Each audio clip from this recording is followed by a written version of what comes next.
आपको बता दें कि जम्मू कश्मीर के श्रीनगर में अल बद्र के एक हाइब्रिड दहशतगर्द को गिरफ्तार किया गया है। पुलिस ने गिरफ्तारी की। पुलिस को दहशतगर्द के पास से कसीर तादाद में गोला बारूद भी मिले हैं। माना जा रहा है कि दहशतगर्द श्रीनगर में किसी बड़ी फिराक में था। किसी बड़ी वारदात को यहां पर अंजाम भी दे सकता था ये दहशतगर्द, क्योंकि बड़ी तादाद में इसके पास से गोला बारूद जो है वो बरामद किए गए हैं। बड़ी खबर इस वक्त की आप तक पहुंचा रहे हैं। जम्मू कश्मीर के श्रीनगर में एक बड़ी कामयाबी पुलिस को मिली है। अल बद्र के एक हाइब्रिड दहशतगर्द को पुलिस ने गिरफ्तार कर लिया है। पुलिस को दहशतगर्द के पास से कसीर तादाद में गोला बारूद भी बरामद हुए हैं। माना जा रहा है कि ये दहशतगर्द श्रीनगर में किसी बड़ी वारदात को अंजाम देने की फिराक में था और इसी वजह से इसे एक बड़ी कामयाबी के तौर पर देखा जा रहा है।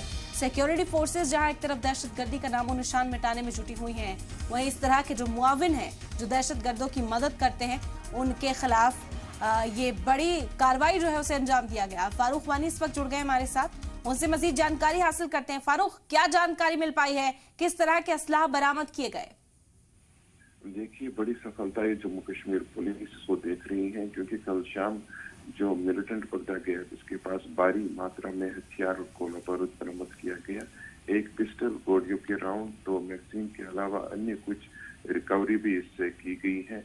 और बताया जा रहा है कि इसे इसी मकसद के लिए श्रीनगर भेजा गया था ताकि ये यहाँ की सिक्योरिटी फोर्सेस और मिलिट्री इंस्टॉलेशंस को टारगेट करे, उन पर अटैक करे। और इसी मकसद से ये फिलहाल जम्मू कश्मीर में था और इसकी जो पहचान है अरफात के तौर पर हुई है और ये राजपुरा पुलवामा में रहता है। और इससे बस इसके ऊपर तब से लेकर जम्मू कश्मीर पुलिस और सुरक्षा बल लगातार इसकी तलाश कर रहा था और इस तरीके से कल बड़ी सफलता के तौर पर इसे श्रीनगर पुलिस के पटमालू इलाके में जो है उनके द्वारा पकड़ा गया और महज कुछ ही लोग वहां पे मौजूद थे जम्मू कश्मीर पुलिस के, जिन्हों को लगा कि ये शकावर है। उसके बाद